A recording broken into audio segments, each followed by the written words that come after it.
morning. Good morning. It's live. I'm getting used to this. Let's see if it's live. Here we are. Okay. Good morning, everybody.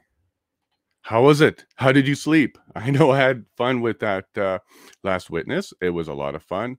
Pat Morris, my apologies, Pat Morris of the Ontario Provincial Police. Did he ever kick butt? Everybody was very excited with it. Sorry, got distracted. They're testing the stream audio. Test 1, 2, complete. He was great.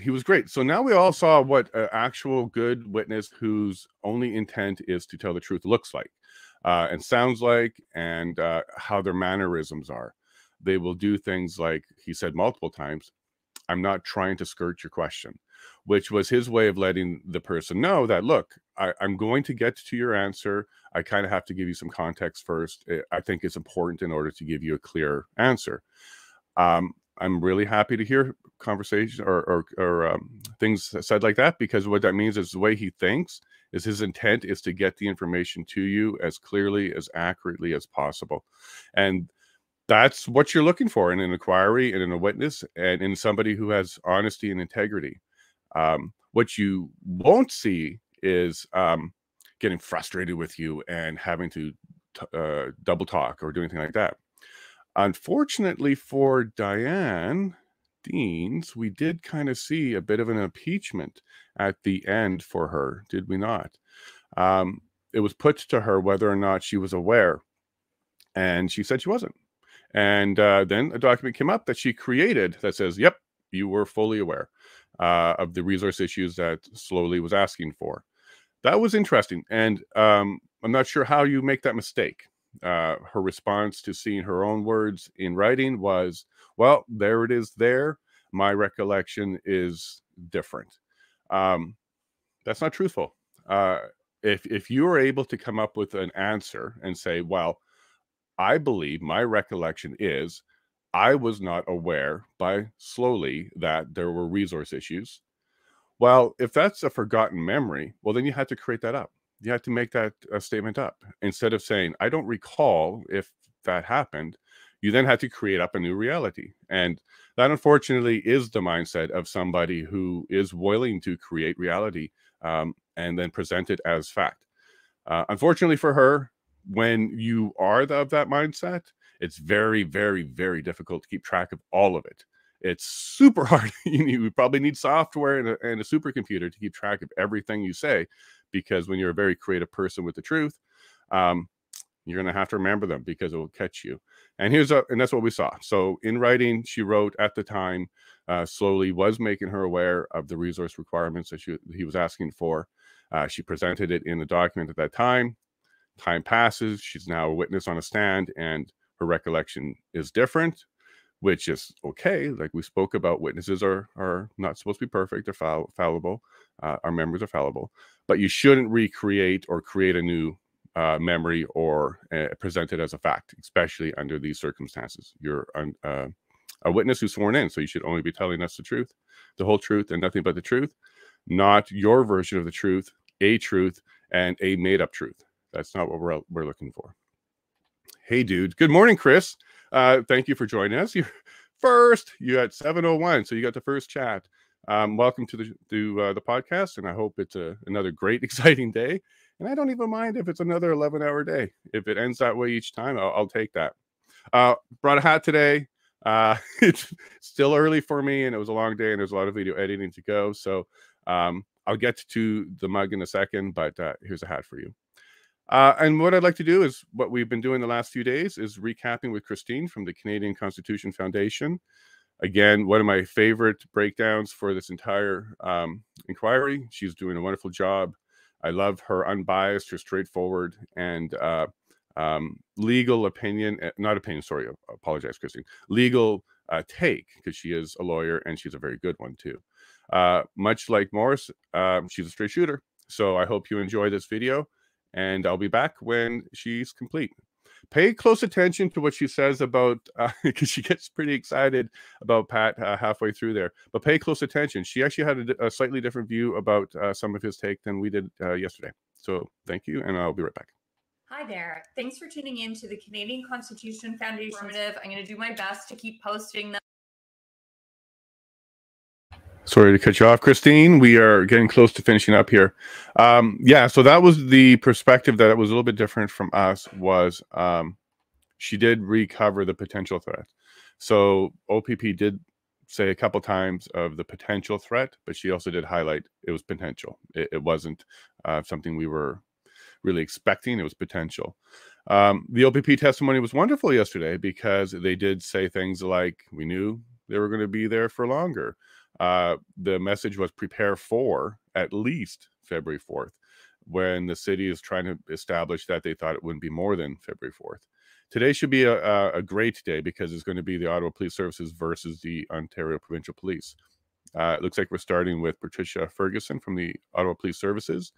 And after yesterday's testimony, I would expect the Ottawa Police Services to be establishing that they had done everything they could with the information, and the embarrassing testimony from Morris was just embarrassing, but it wasn't functional to their actual operation. I'd like to see how they're going to dig out of this hole. And then following them will be OPP again. So Craig Abrams. I suspect he's going to be very similar to Pat Morris. Straight, matter of fact, right down the middle, telling it like it is. And we're going to see very quickly, let me get the video going here. We're going to see very quickly that they did have information, and they did know it was going to be a long, peaceful protest. It's going to be tough for them to show otherwise. And with the OPP being very next on the witness list, it's going to be hard for them to really just make things up. So I think today is going to be some fireworks. We're going to see the Ottawa Police Services take on the Ontario Provincial Police. We're looking for honesty. We're looking for information. We're not looking for narrative. And I think OPP's got it good here. They're looking very great. They're looking very good. They're coming out honest, and I'm happy about that. That's right, Prairie. One of the things that was highlighted with Pat was no criminal activity. And I do want to remind everybody, he did get some stats. There were 10 assault charges laid as far as the OPP was concerned. So that would have been assaults that happened outside of the cities in some places. So 10. And of those 10, 6 were charges laid against police officers. So 60% of the charges laid by the OPP related to this convoy was against police officers assaulting the convoy participants. The 4 that had assault charges, there's bad apples everywhere, but 4 out of well over 100,000 through the entire 3 weeks, no other problems, no other charges from the OPP. That's wonderful. How many trucks drove cross country, how many kilometers, and all over Ontario. Well done to the convoy, well done to the drivers, well done to the participants. We're quite happy that the OPP was able to tell that part of the narrative truthfully. And we knew that because if there was some serious crimes and there was some serious assaults and that was actually happening, we would have absolutely have seen it. It would have been everywhere. Mainstream media loves to push what helps their narrative, and violence and criminal activity would have certainly done that. We didn't see it. We didn't see it at all. All we saw during the entire convoy were people lining the roads and the highways with flags and support, positive messages. You were not seeing any negative messages. You weren't even seeing counter-protesters during the convoy itself.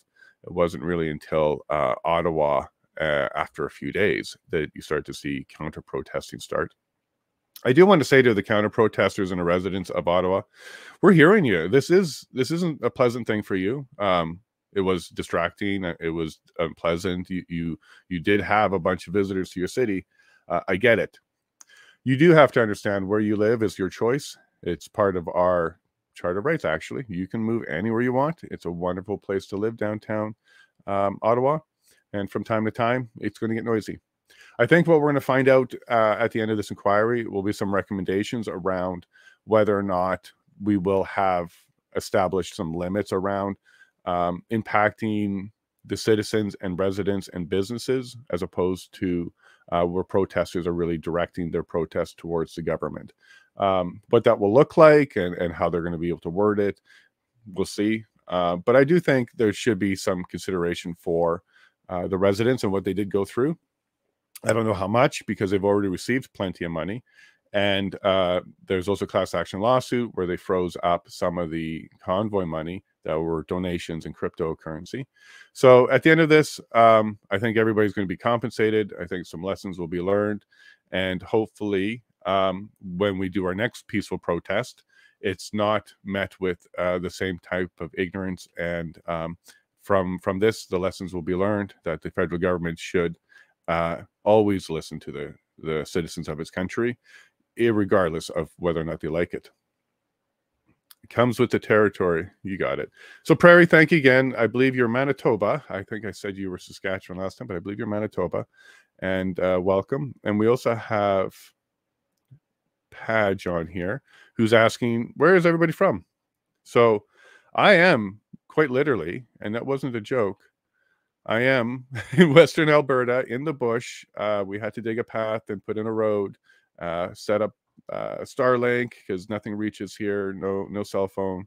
It's very, very difficult to get anything but Starlink. So yeah, and that's by choice. I'm not on a run or anything. We're homesteaders, so we're building up the land and doing that. So yeah, and I got some audio now, and usually that means the commissioner will be taking the stage. So who do we have in the crowd? Can we recognize anybody? Well, we got all the representatives, and just out of frame on the right will be Brendan Miller. Yeah. Oh, they just got the audio. So maybe they just need another moment. So where is everybody from? So we got Alberta, Manitoba. Yes, Manitoba. Yep. Love Manitoba, by the way, Prairie. If you're close to Winnipeg and you know the area, Tuxedo, we lived in Fort Richmond. That's where I went to high school. St. Vital, I did my primary there. Secret Bunker in Southern Ontario. Good job, and great. Southern Ontario is a great place to be, too. The weather's nice. The politics are okay out there, too. Barry, right on. Order a lot. Oh, here we go. Okay, enjoy. Good time. Oh. Enlevez pour 15 minutes. Sorry, they needed to tell us in French. 15-minute break. Hey, Prairie, I was just looking into that. Pat Morris pleads guilty, 2016. Yeah, there seems to be something from Barrie. I don't have a lot of information. There's an old link that doesn't work. You can look into it. It's related to possibly discreditable conduct. I'm just saying possibly because I don't have more info in front of me. But are we suggesting that, people can't have bad things in their past and be good people still, or have mistakes in their past? I don't know what it was related to, so I'm curious what it would be related to. But I also believe in forgiveness, and it looks like maybe he still stayed in the police force, and it wasn't bad enough to kick him out, and he ended up becoming superintendent. Nobody's perfect, but let's not discredit, and let's not ignore all information. So Pat Morris had an issue in 2016. Perry, can you share some more with us? I would agree. Once a liar. Okay, you have a link. Okay, so you think he was lying back then? Well, I'm not suggesting you think it. It's a link that we'll look into. Okay. So that was a good little testimony. So she gave a lot of. Sorry, I'm getting distracted here, Barbara. I'll get to you in a second, Barbara. So she gave a lot of information about how the police services had lots of sources of information. She kept referring to the stuff she didn't like as mis or dis information. That's probably not an accurate representation or label for the information that she was receiving. If that was her mindset, that certain information coming from certain sources, she would just completely discredit it. And if that included the OPP's information, because it looks like it did, that was probably a big strategic mistake, or on purpose. Some people just reject things they don't like. They reject information they don't like. What I'm trying to demonstrate here with this information on Pat Morris is that's not information I like, but I don't reject it. So we'll look into it. We'll see what his history was around that. I can say that because I didn't know any of it, I gave him nothing but a fair assessment, and my assessment of him still stands, even knowing that he may have had something in his past with integrity. I think people can learn from their lessons and go ahead and correct them. So I'll look into that. I'll see what it's about. I don't know what it's about. Something to do with integrity. Our Prime Minister has a couple of them, does he not? WE, or the We charity, and some of his comments towards other MPs and some other issues. So integrity is something that people do fail on from time to time, but I didn't see that in the testimony. So Prairie, if you have kind of an example, or you want to point to where you think he wasn't truthful during the testimony, maybe we can chat about that. But overall, right now, I'm not wavering on my commitment to, I think the testimony was fair and was accurate. Barbara, what do you have to say? It's a minor thing. He became inappropriately involved in a case. It doesn't mean he lied. Yeah, well, look, it does mean something though, Barbara. Integrity is something. Again, I want to go back to being able to forgive people if they can learn from lessons. So I would be far more concerned if we saw multiple issues, because that's a person who's not learning and is definitely has a superior than thou mindset. He did eventually get up to superintendent, and again, I did like his testimony. I felt it was truthful. They can't rotate. Yeah, no, well, look, law and tech don't normally cross. It's two different mindsets. I'm a nerd first. I'm a tech guy first. I grew up very early with technology in my hands. So technology is something that I was connected to very early. It wasn't until my second half of my career where I went back to law school in my late 30s. And I actually wrote the exam and passed on my 40th birthday. That was a good day. It was fun. It took a while to find out it passed, but it was a fun exam. But that does give you an idea that, you know, in the legal system, usually tech is not the first thing. One of my jobs was IT for a county, which included the courts. So the equipment they used, how they do it, the procedures, the software available. You know, there's lots of room for improvement, and it's not as smooth as you would think, but there will be hiccups. And even on my end, I'm not sure why my screen went blank. I think I lost internet for a moment or two. That would be nothing from YouTube. I didn't do anything wrong this time to go blank. It would have been Elon. So I'll give him a call after and say, hey, keep us up. The fact is you don't have, yeah, no, sure. Yeah. And also, Prairie, let's be open to, they did their investigation, and they took some actions and moved on. And this is what's going to happen to a lot of officials after this inquiry. There's going to be some ramifications for some of them. Not all of them will be career ending. Some of them are going to choose to end their career. And some of them are going to continue to stand on their position that they believe they did the right thing. Even in the face of great information and evidence that they didn't, they're still going to stand on the position that at the time I did what was best. And that's what we want from government and basically any professional. You shouldn't be so swayed to flip and flop and change your opinion. But there also should be ramifications if you did things like ignore good information and chose not to pay attention to what was really going on. Those will be things will be a lot harder to get over in your career. But we're going to see a lot of people having to go through some uncomfortable situations and explain things. And, you know, we hear terms like creative accounting coming out of a counselor. Creative accounting simply means doing the wrong thing and you know it. So there's nothing else to say about that. It happens a lot, especially with people in power. And when they feel like they don't have enough power or the right power, they start to do things to get themselves that power. And when they have a mindset at, I'm doing this for virtuous reasons, some people will do anything to do that. So yeah, I'm not surprised we're finding there'll be lots of integrity issues and complaints going through this. He did nothing dishonest. Well, look, this will be a debate. It's from 2016. I'm sure it's going to be drummed up a lot. I'm sure it's going to be talked about a lot because his testimony was damning.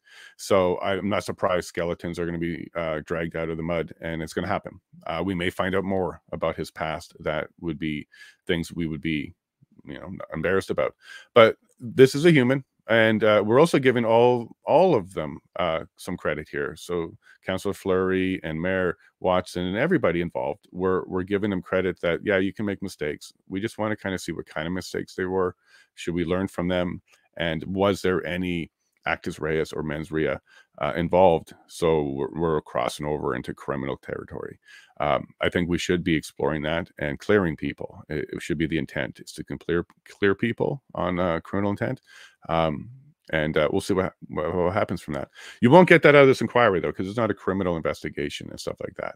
But maybe if we get some other investigation, maybe the OPP does one after seeing this inquiry, there might be enough here for the OPP to do an investigation on what happened here. Maybe it'll be Parliament. We'll find out. And I hope there's something. Great. Thanks, Barbara. I'll look at that on Twitter. It's super busy. I will check it out. But my suspicions are, because he's still superintendent and he made it to that position and his integrity seemed pretty high to me, that lessons were learned and he moved forward. And if anything, guys, think of this for a second. Let's say he made him oops early in his career. And then because of that oops, that is his motivator to always ensure going forward that he is very sensitive and delicate to ensuring that he's not misspeaking and he's not doing anything incorrect. So that could be why he was hypersensitive to ensuring he was right down the middle. So possibly we can look at it as a silver lining. Run into some trouble in 2016. It causes him to change his mindset on how he handles integrity, and maybe made him super sensitive to ensuring that going forward he never puts himself in that situation again. And that could be the result of the person we see today. I like to think people do get better even after a mistake. And I like to think a lot of the officials in this particular event are not going to go and get all depressed and run away from society. They're going to understand what happened. They're going to learn from it and continue to be productive members in society, because that's what we want at the end of the day. Learn your lesson, move forward, try not to repeat it, and continue to be productive. Only that we know, we love. Okay, yeah, no, we'll take a quick look into a prairie, and I'd actually be happy to do a segment with you on the stream if you feel comfortable to jump on and we can talk more about it. I think it is important to get all information out, and this is an inquiry. So if you want to chat more about it, I can try and prepare some notes or review the information first. But let me know. If you're not on Twitter, go there, find me. I'm there, Jason Lavigne MP. Connect with me, mention that, hey, I'm Prairie from the chat, and I'll make sure I DM you back, and we'll set something up if you want. Sure. Yeah, we can go through some more of that. Yeah, no, agree. Yeah, and I like that, Prairie. So yeah, let's keep an open mind and let's hope people do improve. Yeah, exactly. So if you want to chat more on that, Prairie, I'm happy to. And if these are not the things you guys want to hear, let me know. But I think it's important that we get all information out, even if it's not the most comfortable information from our perspective. The more we have, the better. And so far, I do think there's a lot of finger pointing going on here. And I am very disappointed that she's going to stand and insist on the intelligence at the time being far better from where she was choosing to get it from than the OPP, because there's no question, and even the questioner at the beginning pretty much laid out, hey, you knew it was going to take longer, why, or it was going to be longer, why did you ignore that? And her answer to that was, there's so much information coming in and happening so fast that it was difficult for her to decide which one was going to be true and misinformation. I think what she was seeing probably was information from the federal level as well, feeding to her, because does anybody believe that CSIS and the federal government was not providing some intelligence to the city? Of course they were. So she likely was receiving CSIS, federal, PMO information, OPP, streaming, social information. And on the other side, she was getting mainstream media and colleagues even information. And then between the two, she decided OPP and the convoy and social media and direct information was false and fake and misinformation. She labeled it that way. So from that point on, it didn't matter what they said. It was always going to be labeled with false information in her mind, or disinformation. And that was a mistake. And I think she admitted to it. She actually admitted to it at one point, where she said, yep, that was we erred, and it was a mistake. Where do we go from there? Okay, that's still not Emergency Act level. We are not even close to rising to the level required in order to invoke the Emergency Act. So I think what we're going to see next is a little bit more from the committee itself, but then we'll get into the cross. And she's uncomfortable. I don't know if you guys are into body language reading and listening to the choice of words of people and how easily they flow. But she seems under stress. She seems stressed. Now, just being in this environment alone is enough to get people into stress. Just being there, as honest and honorable as you may be, just being there will be stressful. So we got to discount a little bit of it. But she seems to be very stressed for someone in her position who is normally involved in high stress situations. And this could be because yesterday's testimony by Pat Morris. All right, it looks like we have the audio back. And the commissioner's back. Okay, enjoy the second half. This should be exciting. Hopefully we'll get to a cross and hear Brendan Miller. But if we don't, I'm sure it'll be after lunch. The commission is reconvened. La commission reprend.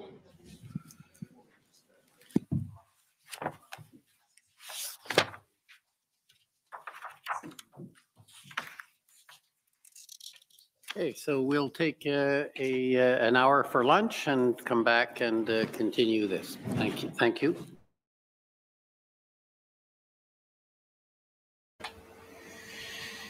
All right, there's your morning. It's time for lunch. They're going to go and eat and have their lunch. And I'm sure there's a lot of scrambling and note-taking, and they're going to be reviewing things. This cross is going quite well. Is incompetence really a good defense? I don't know, a good defense when you are a leader, when you are in the position of this is your job? I don't like that at all. She completely admitted to having access to the OPP reports, intelligence reports, but for some reason not looking at them until February 4th. They were stale by them. The reports prior to that said, hey, get ready for at least February 4th. So it's pretty interesting.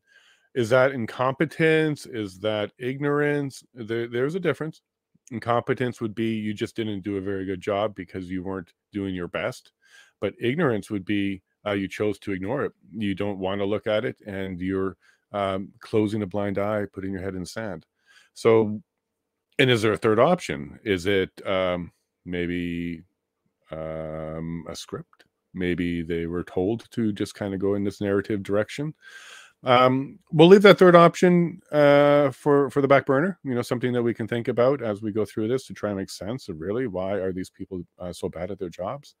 And we'll keep examining if it was incompetence or ignorance. We'll find out. I did have a couple notes I want to go over here quickly. It looks like when we're looking at these plans, they're showing us their documents now, right? So we get to read some of it. It's clear that their intent was to demoralize the protesters in any way they can, including making it uncomfortable for them. So going after fuel, the hot tubs, and they like to point to that one roasted pig. They were trying to make things uncomfortable for the protesters. Now, strategically, we kind of get that idea. We understand why. If this was a war and this was an enemy, let's say enemy A crossed our borders and established themselves in downtown Ottawa, and they were dealing with and using just the tools available to them. This is kind of how warfare would go. You would be doing things like that, cutting off supply routes. That's a very strategic war type of mentality to be thinking that way. We already know that diplomatic means were put aside, but we also know that diplomatic means were happening on lower levels. It was the upper levels where diplomatic means were just not even allowed on the table.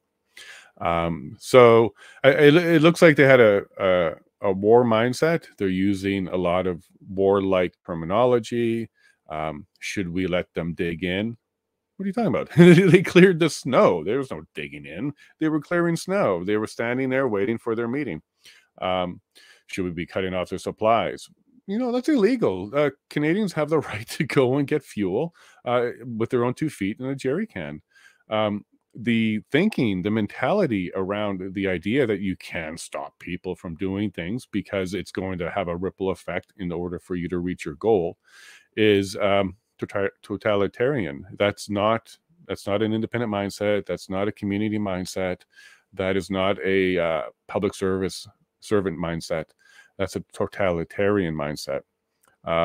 You direct people, you tell people, you don't persuade people, and you don't negotiate with people.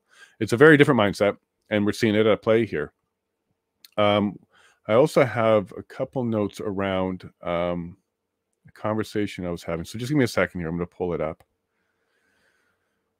Okay, so there was conversation before this break about Pat Morris and the 2016 incident. So give me a second here. I'm going to pull up a post that was done by what appears to be a watchdog of the OPP. It's always good to have public involvement at some level, and watchdogging is a good one. It's a good one, especially if you yourself stay honorable. So here's a website. I was provided this link through a Twitter follower. We'll not mention any names, but I do appreciate you watching the feed and providing this link. And I've gone through this. I've read this.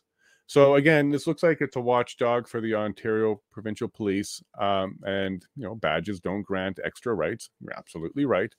And what it appears to have happened was Morris, at the time when he was in Aurelia, I think it is. Yeah, Aurelia OPP. There was an incident with a young man who was driving his car. He threw a Gatorade bottle out of his window. This is allegations. I'm not sure if there was a trial for that, but this is what was alleged. He threw a Gatorade bottle outside the window, did a little stunt driving, and drove away. Was pulled over by an officer.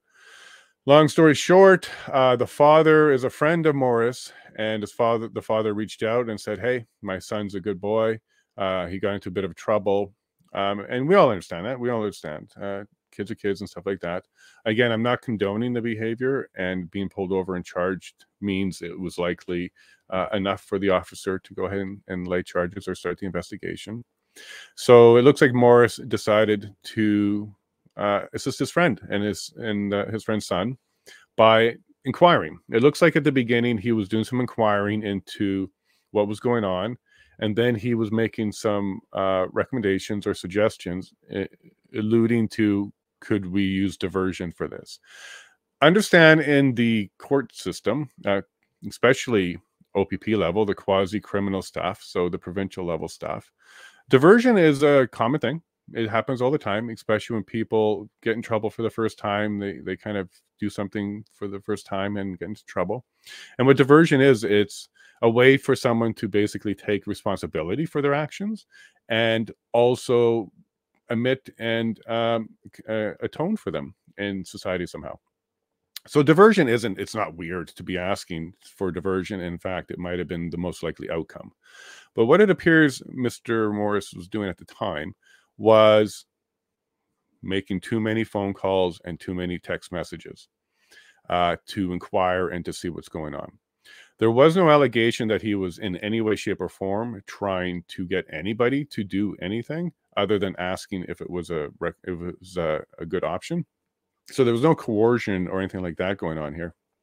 And then at one point, it appears, either through clarity of his own or maybe re-examining through a conversation with somebody close to him, he realized that there was a conflict of interest here.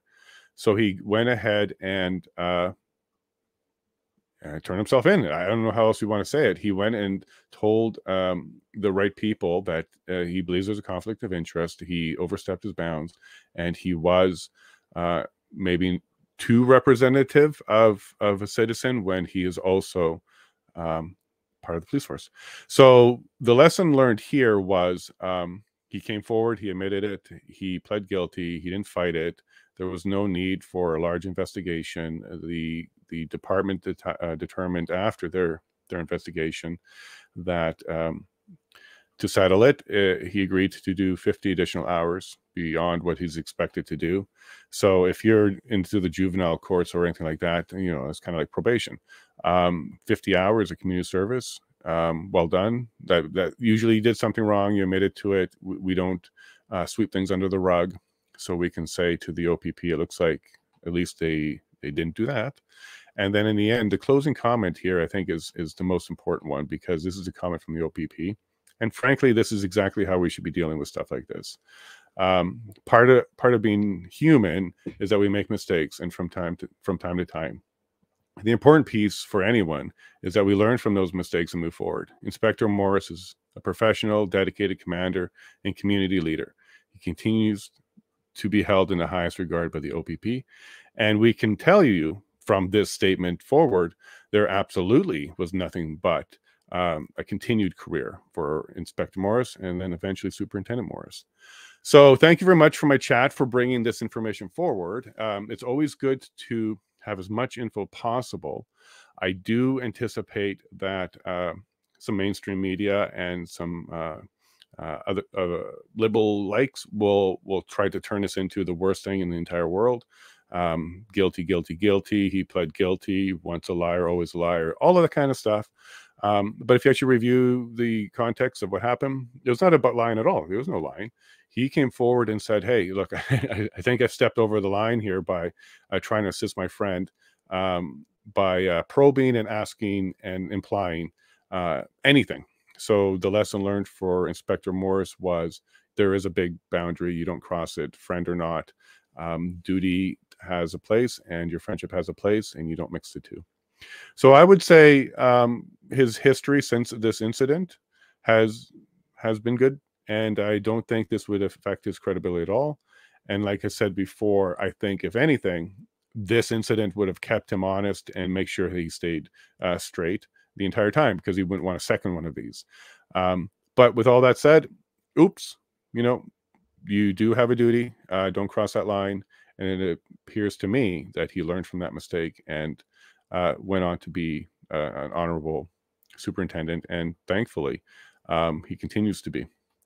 So hopefully we can move that one aside for now. That was my quick, while I'm trying to listen to the testimony and review stuff and hit the Twitter. I did find that, and I thought I would share it with you all. And yeah, so, oh, sorry, that's one of mine. So what I'm going to do now is, because there's no more questions and I don't have a guest for this particular break, I'll continue with the video from Wayne Cunnington. This is about vaccine injury, how we're going to address it, how we get the message out. It wasn't flagged yesterday as a bad video to be playing, and YouTube has left it up. So the information in here is worth listening to. Wayne is very candid. He's very smart. And I think he's also very brave for sharing the story. So I'll go ahead and play that for a bit. Enjoy your lunch. I'm going to go get some as well, because the cross is going to continue, and we're going to be hearing from the convoy representative as well very soon. So I'll be right back. I'll get some food and enjoy this video.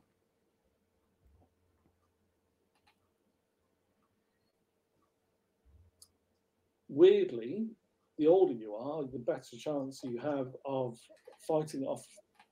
This is the vaccine, not the actual virus, but the vaccine, because your immune system is pretty weak anyway. So you've got a better chance of surviving it. But as time goes on, the more doses you have, then your body More starts dependent to you'll break be. down. Now, they have looked at depopulation before through Bill Gates and various other groups connected to him. Yeah, I mean, I've seen Canada buying up millions and millions of doses, even like early on last year, before you even discovered that there was a need for it. Yeah, so that's what I'm going to point out here is January 2021 is when they were really pushing hard. 2 doses will solve everything.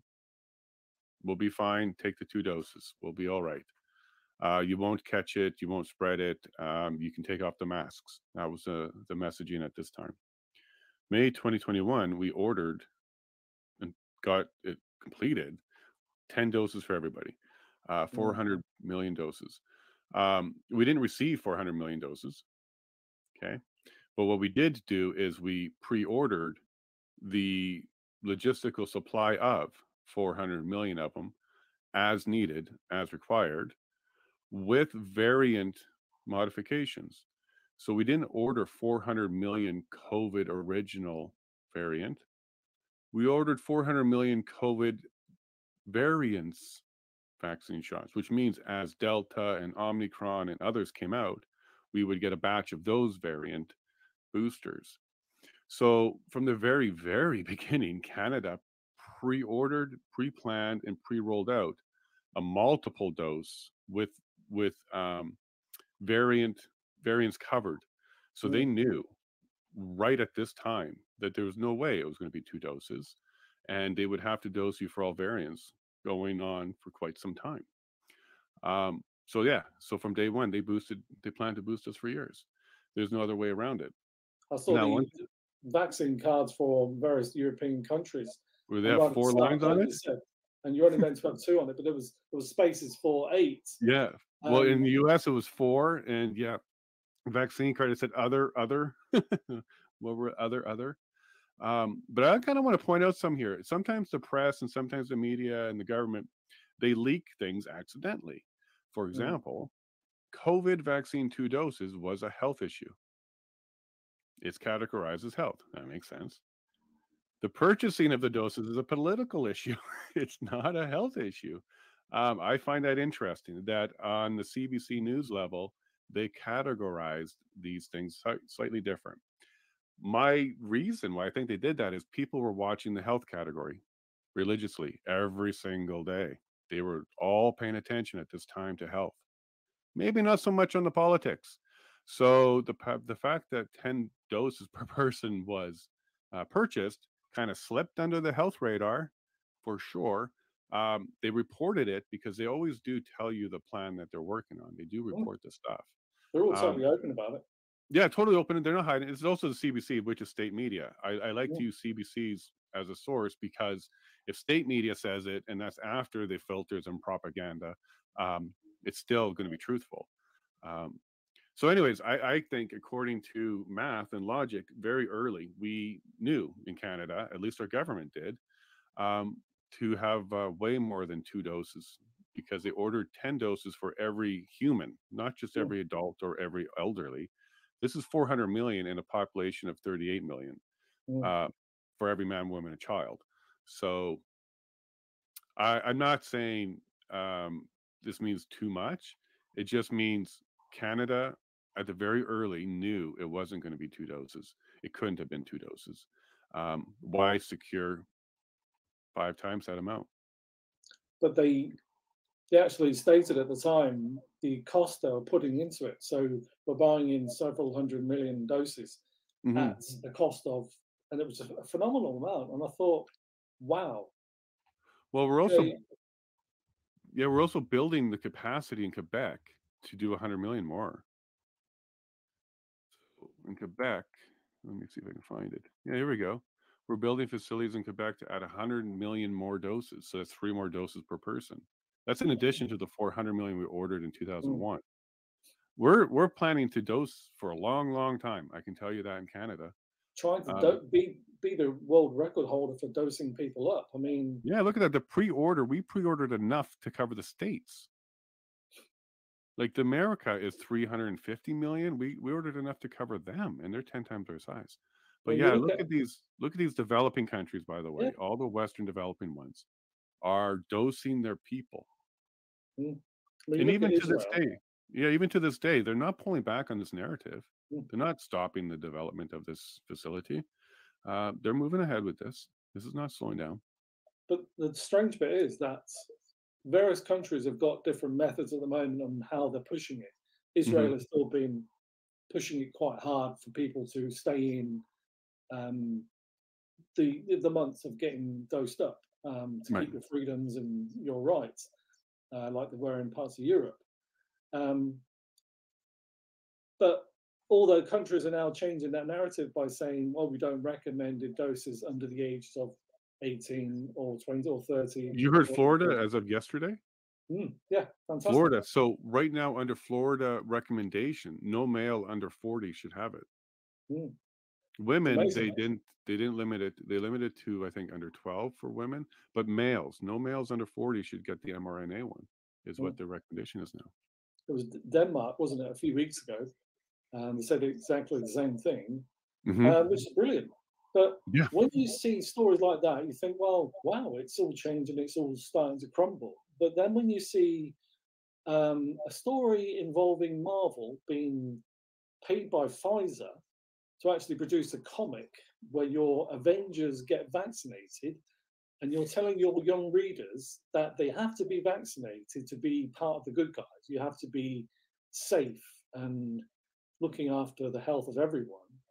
Then surely that's not in the best interest. I mean, I put that on Getter yesterday, maybe, or the day before, and it's quite incredible. It really is. When you look at the artwork they've done for it, because when you buy a comic, it's aimed at certain age groups, isn't it? Your teenagers to age groups in a particular culture. So there's a certain male group that really follows it as well. Yeah. They're really trying to get to the myocarditis group, aren't they?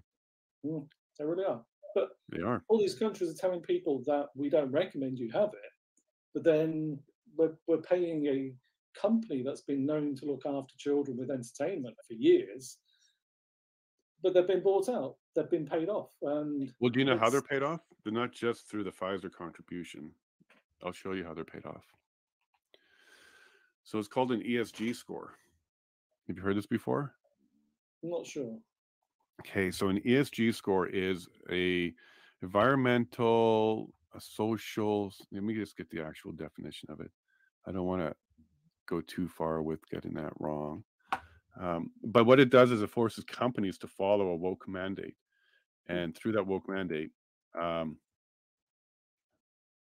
if they don't get a high enough score, they won't get funding. But this is tied to the capital markets, like the large capital markets. So when General Electric and all those people, they need money to fund whatever. This is the large capital markets. So for example, because of Elon, he is very anti all of this stuff. So Tesla has one of the worst scores possible. But yet this is an environmental, social, and governance score. And Tesla is, electric vehicle. Supposedly green. Right. So this is not actually tied to any environmental mandates. This is a way of controlling corporations. So you get scores for environmental stuff. So you're talking green, social, so woke, and then governance within your organization. You're forcing this stuff. So if you have, let's say, a what do they call it now? An equity, diversity, inclusion officer. If you have one of those, that helps you score. If a percentage of your board is female or diverse, that helps you score, etc. Well, I think these days they don't actually count women as being a high priority. It's more to do with transsexuals, is what I can see happening in all various parts of America. We've only had it through the children and drag artists and libraries at the moment here, but I know there's a lot more pressure for further weirdness happening in life. So this is how the Disneys of the world and the Marvels of the world and even the CNNs of the world, how they're being controlled by this small group. So it doesn't take much to bottleneck and control the large capital finance market. It's not like a convenience store where there's 50 million different types of options. There's only a small group of super rich that fund this market. And through the ESG score, they can control corporations top down. And because of the mandate is to add wokeness, that's exactly what you get. So HR is hiring people that are more agreeable. And that's kind of how they're infiltrating all of the different capital market, or through the capital markets, they're infiltrating the corporations. I guarantee you, at the end of the day, a lot of these CEOs and stuff would rather not deal with this. Doesn't help the bottom line. You go woke, you go broke, that kind of stuff. But also at the end of the day, if their banks and their capital access is being choked, they're going to have to they're going to have to play along in order to survive versus completely bankrupting and taking all the employees down with it. It's brilliant. I think it's brilliant on how they implemented it because they don't have any pushback. Tesla's the only one that's kind of pushing back because they got such a bad score. And that's because Elon doesn't comply. Here we go. They got a bad medium risk. Tesla, battery companies, solar, electric cars, they're medium. They're medium risk because they're not complying. They probably have a very low governance score. because they're not complying. At least not complying with the mandate or No, the that's right. agenda. I mean, so that's why I asked you, like, is there something else behind it? Because we see all of Mm. these little webs and these little threads being put in place, like ESG scores, and we have Schwab, who openly, this video of him claiming to own half of our cabinet, and it's not wrong. He does. For some reason in Canada, we don't mind. At least a good chunk of us don't mind. But I think the vaccine injury and I think mandates in general is going to start changing a lot of minds. It's not going to be long before a lot of people know someone else injured. Right now, they can maybe ignore the issue and try to hide their head in the sand, but eventually they're going to reach. At first, it's going to be a coworker, then it's going to be a neighbor, then it's going to be a distant family member, then it's going to be a close family member.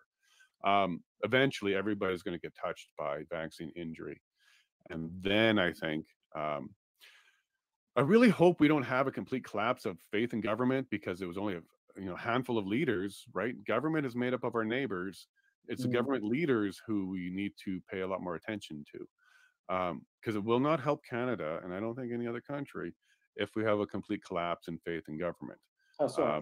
You need right, people like, was it the Conservative leader? Is it Pierre? Pierre Pouvier? Yeah. Yeah, Obviously coming out. I and can't saying say his name openly- properly. I'm going to work on that one, because he's going to be the prime minister, I think. But it comes out openly stating that he doesn't want anybody connected with the WEF. Okay, so yeah, let me show you something before we go too far down that one. I like Pierre. Okay, don't get me wrong. I like Pierre. No, it seems to be saying all the right things. Yeah, well, that's saying though, right? That's what a politician does. Mm. But let me just show you something. I hope this doesn't get me to too much trouble. So Pierre Pouvier, we're going to try and find him on the WEF website. Okay. So one way to get people on the WEF website is to just search for them. So let me do Justin first, because he's there. That's right. Even This was not Putin's even there hidden. as well. Yeah, it's not even hidden. So we'll go ahead and go to it. Hi, Justin. Nice picture. He's on their website, yada, yada. He's a proud feminist. Good stuff. Good stuff. So one way you can do this is, well, let's just change the name here. And then I'm just going to copy this link. You'll see why in a second. So I'm going to go to that web page, because I'm a smart man. I just changed the name to say Pierre. It's not there. So let me go to what we call the archive, Internet Archive. Have you ever seen this thing? No. All right. So the Internet Archive's been around since the beginning. It's been recording the internet. So when they say nothing on the internet's forgotten, it's very true. So let me give you an example of what this thing does before I get into this next part. For example, CNN.com. Do you know what it looked like on September 11th, 2001? We'll go to 2001. See, this goes back to basically the beginning of the internet, 2000 or so. 2001. We'll go to September. We all know this date, September 11th, Tuesday. So Tuesday morning, September 11th, at this time, and I think it's all GMT. This is the website of CNN, September 11th. Okay, so this is what Wayback Machine does, the Internet Archive. It literally recorded the internet and took snapshots of the internet. Okay, Crazy. It's a pretty neat machine. You can get pretty addicted into it. For example, let's come up with something that you may have. Do you have like an old website that you remember from way back that you used to go check out that doesn't exist anymore? MySpace, I suppose, was probably one of the earliest ones, wasn't it? Oh yeah, there'll be lots of snaps on that. There we go. March 4th, at one time, March 4th, 2001. This will be what MySpace looked like. And this will be the main page, because it's the URL is .com. And it's pretty neat. I pulled up some of my old websites, like really old ones. They're here. Okay, we'll give That's the thing. It's only limited to your memory, isn't it? All right. So at that time, when they tried to pull up MySpace, they were getting an error page, and it was sending them to another website, which it just sent us to. But let me show you something else. This is why we're here. So the reason for the Wayback Machine is to show you how it works. All you do is you put in a web address, and it says, hey, if I ever have that, here you go. Let me give an example of one that doesn't exist, okay?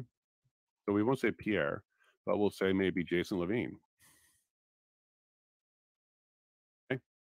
I don't exist on their website as far as I know.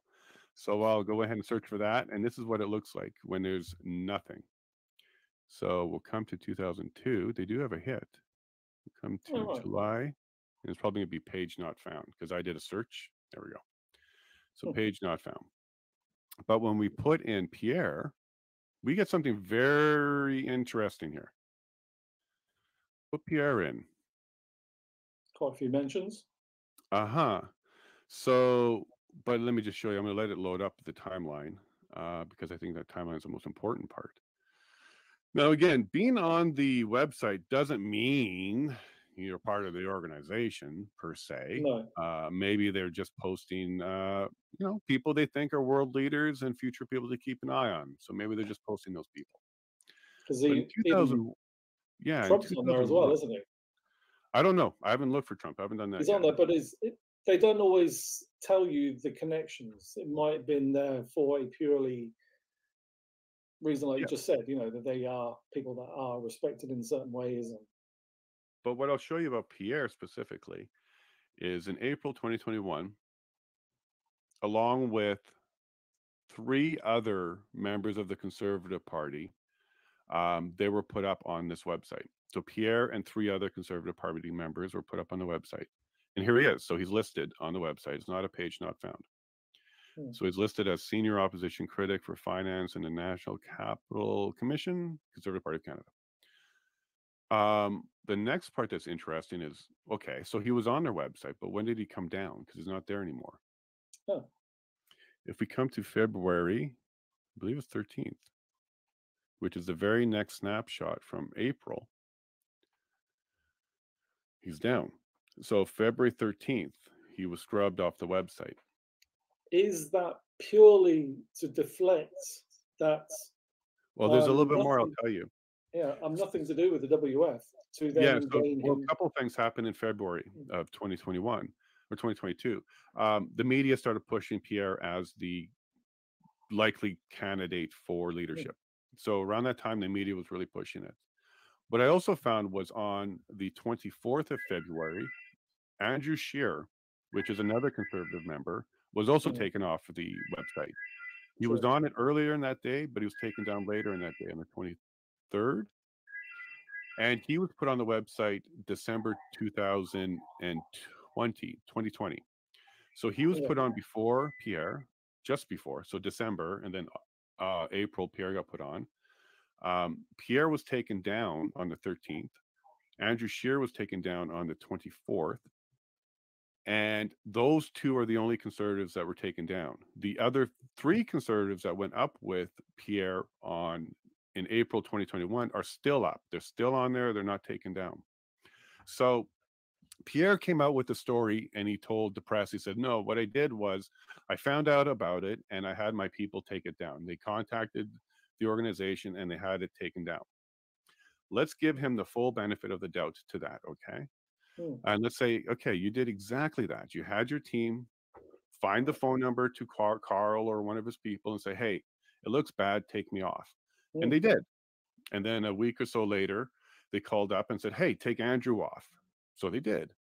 Andrew's important because Andrew used to be the leader, but he's also in the cabinet, the new cabinet for Pierre. So Pierre and Andrew are the only 2 members that used to be on the website that were taken down in February. All the other Conservative members stayed on. So let's roll this out a little bit. So Pierre makes a phone call and says, hey, it looks bad, take me down. He doesn't take down everybody. He doesn't take down Andrew and he doesn't take down the other 3 on that phone call. A week or so later, he calls again and takes down Andrew, but leaves the other 3 up, which I find peculiar. So what I'm trying to get at here is, let's say, hypothetically, the WEF just web crawled a bunch of leaders and threw them up on their website and said, hey, these are people we think are going for great things. and but they're not associated with us. We just throw them up there. Let's say that was true. Why leave the other three conservatives up there? Why leave Trudeau on there? Why leave Singh on there? Why leave Freeland on there? Why are any of them on there if it looks bad and they have no relation to them? Like, why doesn't Justin Trudeau just call up Pierre and say, hey, what was that phone number to get yourself taken down? I don't want to be on there. It looks bad. The truth is they're on there because they are associated, every single one of them. The WEF doesn't randomly just put names up on their website. They put up people that they're working with at various stages. So I believe April 2021, when Pierre went up along with the other three conservatives, so there's 4 of them that went up on that day, those contenders of future leaders, those were the 4 that they were looking at as their contenders for the future leaders. They eventually agreed upon Pierre because he ended up being the one. But this whole kerfuffle about being on the website and then being able to be taken down shows some sort of power on Pierre's part at the WEF, at least to be able to have his name taken down and then later have Andrew taken down, but not enough power to take down any other members of his party, because right now we're all hitting him super hard saying, hey, you're dealing with the WEF. And he says, no, I'm not. But you have 3 members of your party still on the website. No, we can't do anything about that. But you did. You took yourself and Andrew down. Yeah. So deflecting it from himself, but not off them. It's just the simple fact that he was able to take himself down tells me that this is a conspiracy. They absolutely are part of it. And it was for optics' sake that they took Pierre off. And then a week or so later, they took Andrew off when they decided that Andrew was going to be part of the cabinet. They didn't want to have the same soundbite that half the cabinet is controlled by Carl this time, because that was really bad. It was really bad to have him say that about the Liberal cabinet. The Conservative cabinet now has technically no members on the website, but they have 3 members of the party still on the website. All of this makes no sense to me. If Pierre and the Conservatives are just being thrown on there because they're potential leaders, have them take it down too. When you had yourself taken down, take down all your party members. And if there is a magic phone number to get yourself delisted off the World Economic Forum's website, I assure you, if Trudeau and others are not associated with them, they would be taking it down too. So as far as I'm concerned, the fact that Pierre was able to have his name taken off the website on February 13th, right before the media started pushing him, means this is all pre-planned and thought about. They sat down and said, hey, Pierre's our guy, let's go push him. So they took him off the website. And then a week or so later, Pierre says, hey, I got Andrew, who's going to join me. We got to get him off there too. So they do. But the other 3 members are not part of his cabinet. They're just regular members of the party. And I guess he doesn't have enough power to have them also removed because they're still there today. And I think all of this, kind of proves that, at least at minimum, our future leaders were identified and have been working with at least some sort of global leader program. And today they can deny it, but it doesn't mean they didn't. And what I would prefer out of Pierre today would be, hey, yeah, no, they called me up. There's a few of us. We went and hung out. We looked at their stuff. It didn't like it. It wasn't our thing. And then we got out of there. As opposed to pretending like, I don't know how I got on there. And I'll make a phone call and get myself off. But nobody else other than Andrew a week later. So anyways, this is something I looked into earlier last week when I came across a picture of people that are currently on the website, but Pierre was no longer there. So I looked into why, and it turns out, yeah, he got scrubbed in February of 2022, and then Andrew shortly after that. So I think, at the end of the day, Pierre's going to be prime minister. I don't think there's much that's going to take him down. He's pretty clean. The Liberals are trying. What they've done is they found a hashtag from many years ago, which means nothing, on a YouTube or a Twitter video or something. And that's the best they got. So I think we're going to have Pierre as a leader. I just want to have a bigger, better understanding of what is it that he is still, associated with them on.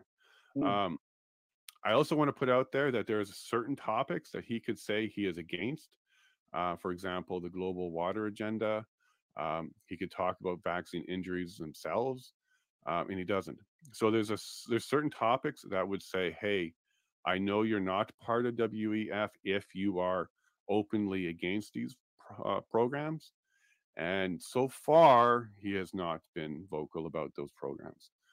He is not leading the push, even to eliminate the WEF's Global Fund contributions. Are you familiar with the Global Fund? I think I saw something today about a global fund. Let me show you something, my friend. I'm sorry to kind of go off to a tangent here, but no, it's fine. I was watching a UK column. It's an internet-based news show, and it breaks a lot of different things about Putin and various things that people aren't really aware of. And it mentioned something about a global fund. Okay, so here's a global fund. So they just did their 7th replenishment, and they call these replenishments. So Canada's been contributing since, I think, the very beginning, since 2001. We've now done almost $4 billion of Canadian dollars. And then we just contributed another $1.2 billion Canadian dollars for the Global Fund. Now, the Global Fund is this organization, got the word global in it, which is neat. But they claim to be fighting HIV, tuberculosis, and malaria. So here you go. You see they're talking about eliminating those. They're also part of the COVID pandemic planning and future planning. So if we take a quick look here, Global Fund, COVID, response mechanism. They're really, really into working on the COVID response. And they've put 4.4 billion US towards that so far, a whole bunch of countries. They're doing a lot of work on that. Okay. So here's where we get into the interesting stuff. So the Global Fund, well, who runs it? Executive Director is Peter Sands. Okay. Peter Sands. He's a really nice guy, I guess. You know, he's the Executive Director of the Global Fund. But let's look into Peter a little bit further. Peter Sands, WEF. Let's see if there's any connection. Oh my goodness. There's a web page in WEF. Peter Sands. Oh, he's got one of those people pages. He's called an author instead of people. But here he is, Executive Director, Global Fund to Fight AIDS, Tuberculosis, and Malaria. So we got the right Peter. But Peter's also the steward of the platform on shaping the future of health and healthcare at the World Economic Forum. So Mr. Peter's got 2 jobs, much like Freeland's got 2 jobs. She is a director of treasury or something like that for the WF, and she's also our deputy prime minister and minister of finance. So Mr. Peter's got 2 jobs, and his job is to run the charity arm of the WEF, which, and I'm going to show you how they get their funding. The Global Fund is, although noble in its nature, you know, HIV, tuberculosis, and malaria, it's a mafia. What they do is they shake down governments. So here they talk, here, let me get the webpage version. Here they talk about that 94% of their money comes from governments. So 94% of all the funds at the Global Fund comes from governments. Okay. Canada, just so you know, let me just show you our ranking, because just like every good charity, you create a competition with your donors, so you rank them. So Canada is ranked 6th in the world of a donor, because just like all good donations, programs, and schemes, you want to make sure there's competition amongst your donors. It increases their contributions, right? US is number 1. United Kingdom. United Kingdom, I'm about to get to you too, because you guys participated in the first 6. So you were 3rd in their rankings, and you've done billions. But guess what happened to the UK this year? Okay, so Global Fund UK. You guys did not replenish quick enough for them. Let me just find the article, 50 million.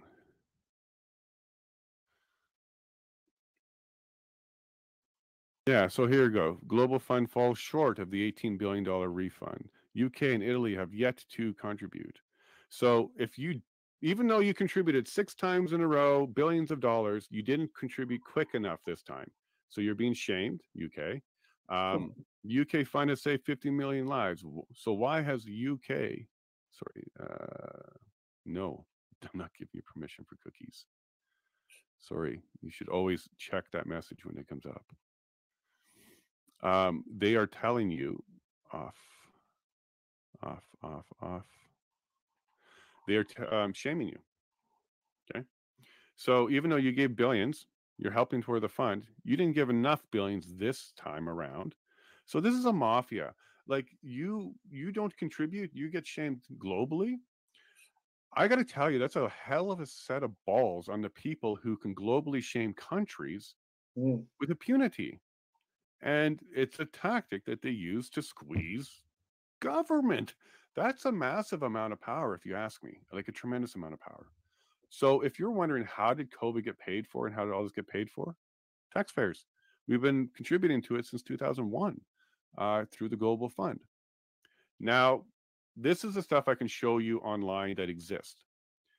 My next little leap of information is a little bit more conspiratorial.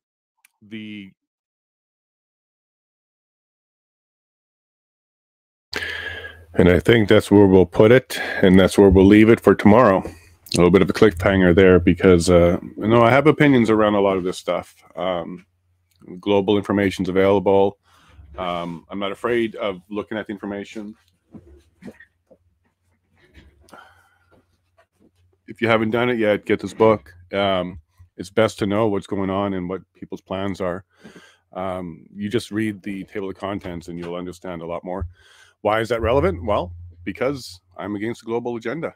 And no matter how I slice and dice it, I try and look at the silver linings. I'm trying to see how, a lot of things they talk about sounds great, but the more I look into it, the more I understand, they're not the good, virtuous team that you would, or they would want you to believe. Kind of relevant to today's broadcast because behind the scenes, there is certainly some global fingerprints. At some point in the Emergencies Act, UN was involved, at least in conversations.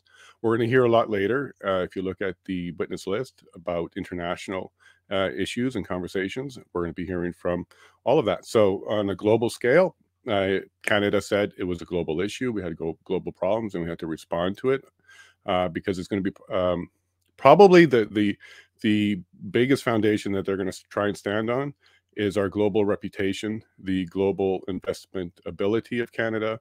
They're going to use that global word about Canada many times to justify why they took actions locally. So I think it's important to understand that, yeah, we have some leaders who were at least, associated with a global organization, which seems to have a lot of operations in various ways. So, I know I saw my little view count go down, and I know that some people are going to be pretty annoyed when they understand that I also look into Conservative Party. Look, there's no reason why anybody should be putting their head in the sand. Information's information. I didn't make it.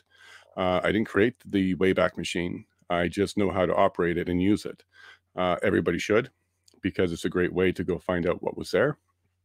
Now, what I did get into there is I don't think we're dealing with evil when it comes to Pierre per se, because he went to a meeting or two or was part of a group that got thrown onto a website.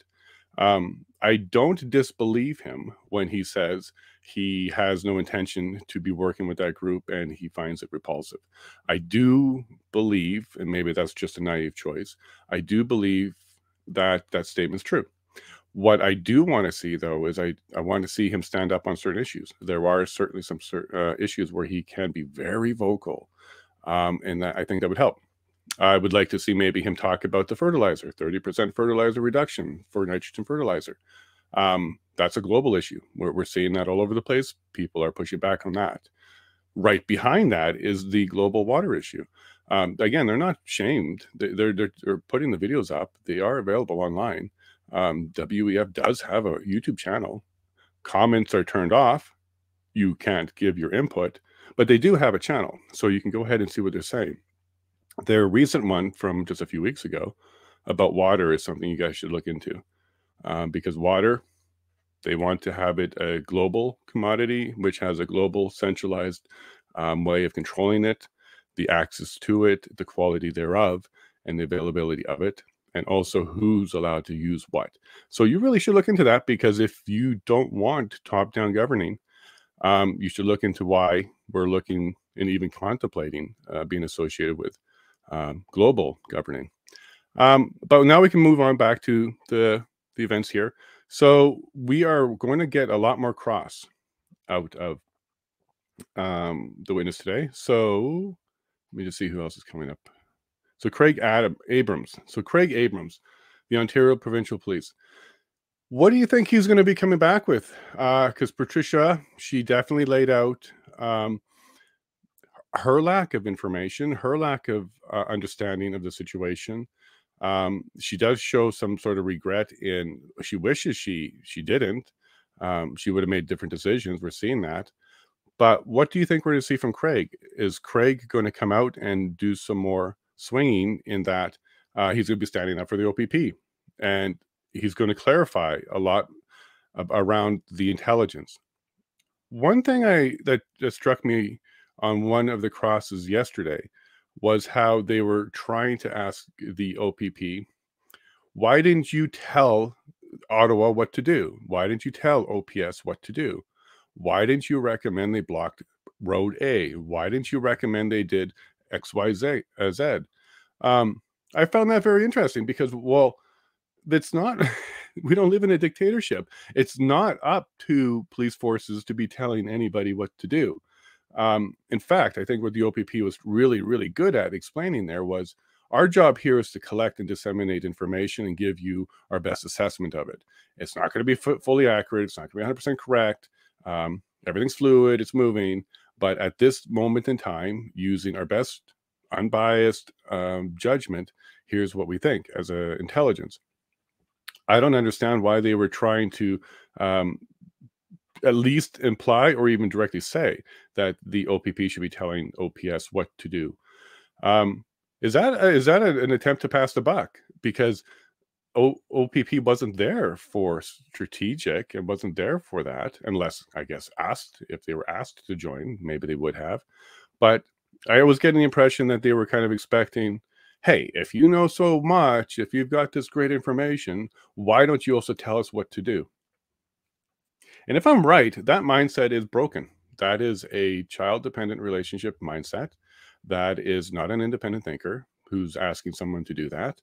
An independent thinker, in officials and everywhere, should be taking in all the information that they can, doing their very best, and putting ego aside and putting a whole bunch of things aside, so that you can go through your best judgment and come up with what you need to do.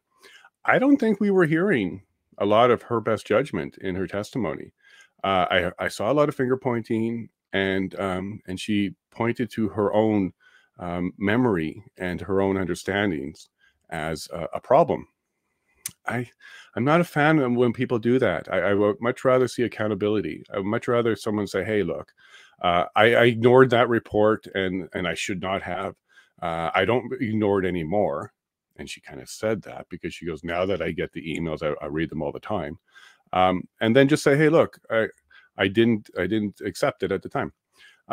Instead, she's talking like, well, some of it's not true, and I'm going through a lot of misinformation, and when I did get to it, we all know that these are good reports, but even sometimes it's false.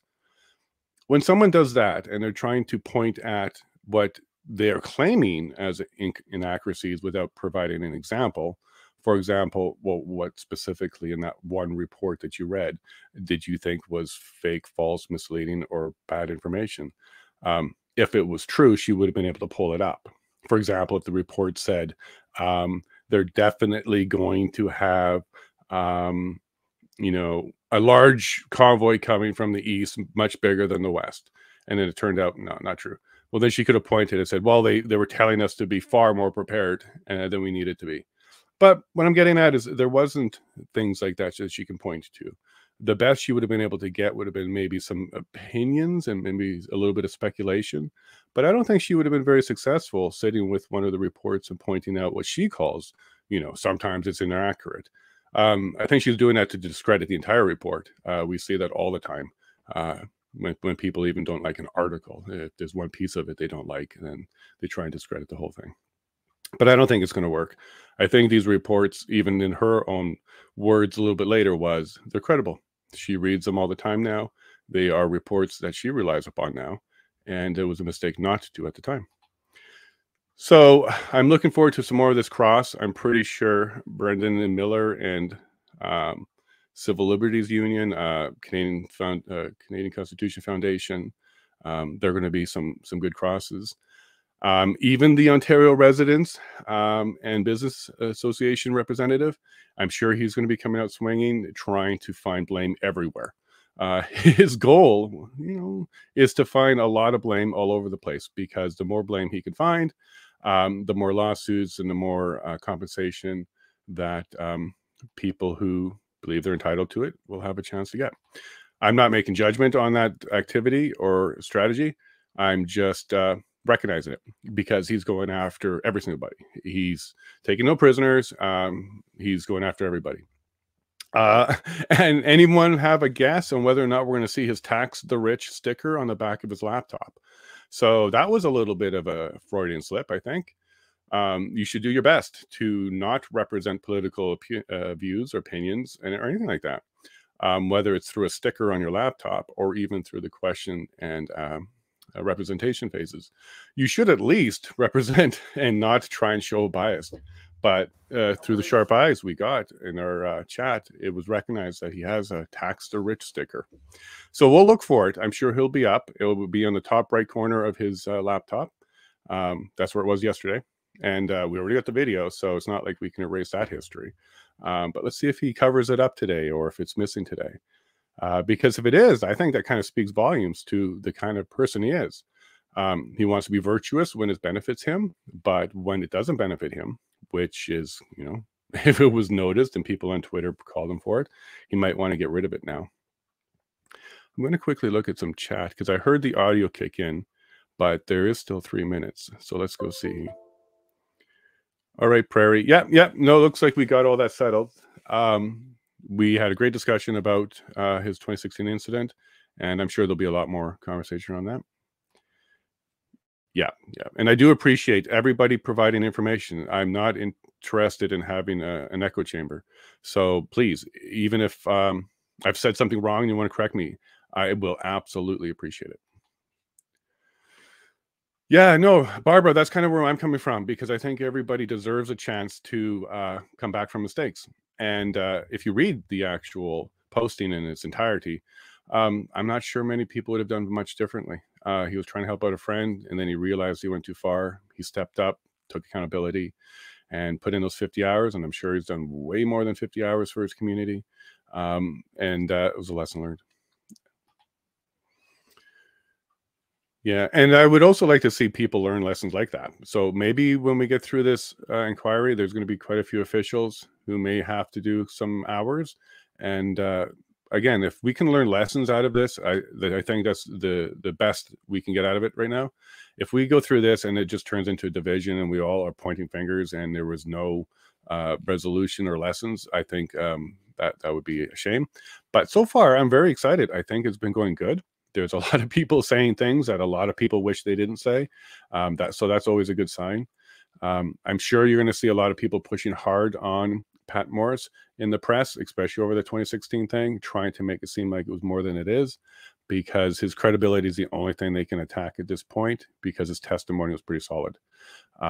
So you might see some of that, but it's going to happen. We're expecting it, and it will go the other way too. I'm sure we're going to have days where the information doesn't go great for the convoy as well. But at the end of the day, again, nobody's perfect. Everybody did their best. And I think when we do the goodwill measure and when we try and balance out the sides and say who had the most goodwill and who didn't, I think when you put the boot down on one side, it's clear. It's clear that the goodwill wasn't there, and we can just move forward with that. Pierre's people asked him to remove him, actually. Sure, Pierre's people, Pierre himself, it doesn't matter. The question about it, Barbara, was the fact that he had the ability to have it removed, but the other three didn't, and Justin Trudeau hasn't had himself removed either. So Pierre was able to do that, which is fine. I don't have a problem with that. And I also don't think he's part of the group anymore. But I think he should be a little bit more open about what part he did have, and as minimal as it was, just be frank about it. But that's okay, Barbara. I do support Pierre. I think the Conservative Party has the platform that will help turn things around in the 45th Parliament. And what I would like to see is him actually do most of everything he said. If he actually performs and does what he said, we're in good shape. All right, so we got audio. So I'm going to be quiet. And enjoy the rest of this afternoon. These crosses should be great. The commission is reconvened. La commission reprend. The commission is in recess for 15 minutes. La commission levée pour 15 minutes. All right. Well, there we go. That was another good cross, a whole bunch of good cross. I personally think the commission has already reached the conclusion, because there's a whole bunch of testimony about things that could have been done, should have been done, was available, other options. And I think the biggest one so far is the city injunction. It was clear through Cross that city injunction does have the ability to have a move order, an order that requires people to move. So they could have done the same thing. They could have actually had tow trucks come in and move all the vehicles, basically every single thing that they did during the Emergency Act invoking for the physical, tactical part of it was available to them. The part that wasn't available to them, and she admitted to it, and it's silly, is quicker processing of swearing in for RCMP. I think that was put away pretty quickly as very, very silly. And then access to tow trucks. Again, that's not a good reason to have the Emergency Act. And then she went ahead and added a third reason to it, which was threatening assets. So rightfully, the lawyer said, go on, explain, which any good lawyer will do is go ahead and let someone over-explain, go ahead and tell them what they don't know, so that they can overtalk. And sometimes they give out information. And in this case, she did, because what she was talking about was threat to assets. Again, these were humans. These were Canadians. These were people. So you're really going after them personal. This is a protest. Why are you going after the people personally? It's a political issue. They're not there personally. They're not there for the personal representatives. They're there for the political issue. So why are you attacking them personal? The point is that's how they treat enemies. That's how they treat people that oppose them. They don't treat them as humans. They were disturbed by the fuel. That was to keep the heaters on, people. This is February. These trucks were cold. It's cold in Ottawa and Canada in February. It's ridiculous for them to try and dehumanize the protesters to the point where they're looking for empathy from the commissioner that fuel was being transported from one location to another. I'm not buying it. The humanitarian aspect of this, it's atrocious to me, because what we're doing here is we're dehumanizing the protesters in order to turn it into an enemy. And I don't like it at all. Sorry, Donald, if you're still a little foggy. No problem. I understand. You know yourself better than anybody else. We'll be here for a bit. And anytime you want, I'll just fire you that link. And then, yeah, James, you're 100% right. I like that. I did. This is, at first, when he started asking questions, I wasn't so pleased with it, because he was talking about the liaisons as if this has some sort of power. So PLS is police, or PLT is the police liaison team. And as we heard testimony on, it's a part-time position, as needed, when needed. But these are people that work for the police office, police services, and these are not public people, but they are people who probably a lot, friendlier. They seem a little bit nicer. They're willing to talk and listen. But you can hear how they see these people as convincers, people that go and persuade. Their goal is to go and get people to do something. That's not how humans work, okay? If you want people to do something, you can talk to them and work with them, but don't expect them to. And if they don't, then that's some sort of failure on the PLT, and then you need to bring in the police. The PLT's job is to be liaison. So We also heard testimony at one point that the PLTs were not informed of a situation where they were going to go in and do some enforcement. And then the PLT felt like they were being disrespected and sidestepped. Keep in mind, the PLT is on the government side. That's a team paid for by taxpayers. So, you know, it's very clear to me, and we haven't even heard the counter witnesses yet, that not only was it disorganized, they were being very inhumane to the situation, treating it really, really bad. And I don't know if I'm being insensitive at this point, because we've only had one witness who testified that she feels like she has lost some hearing, but she didn't have any tests before or after to confirm it. She didn't have any additional disability confirmation. I'm not saying that she's not telling the truth. What I'm trying to say is, if people are hurt by the horns and the diesel fumes and stuff like that, Canada has a lot of systems where they take care of disability. So it would be easy to document and go through. My question is not so much that did anybody suffer, because I'm sure some people in their world did suffer. My question is, did they suffer enough that they went and took another step and filed any disability of any kind related to the events? Kind of like what we saw for September 11th in 2001, when the frontline people were getting sick and stuff. There was a lot of disability that came out of those events. I'm not trying to compare the two at all. What I'm trying to say is, do we actually have any successful or even unsuccessful applications for disability related specifically to those 3 weeks? And I would be very curious. Do we actually have people who did have hearing loss and did have issues with the fumes? Maybe. I'd like to know. I'm not saying I need that proof to know that there were victims. I'm saying it would be pretty good evidence to be bringing forward, because they keep making those statements. They keep making those statements like Ottawa streets are full of people who can't hear anymore and they're having breathing problems. What I can tell you is, and I'm not trying to diminish the residents at all, but for every complaint about the environment that the residents can make, the protesters also lived in that same environment. And we're not seeing protesters who are complaining about deafness and stuff like that. And again, I'm not trying to diminish the residents and businesses of Ottawa. I want you to hear me loud and clear that I do think that some of this really impacted your lives. I'm just trying to say, we are hearing a lot of victimization from one side. The victimization sounds to be very expanded, way beyond where I think rational, reasonable people would take it. And in the face of that kind of level of victimization, I think it should be overwhelming evidence that shows it.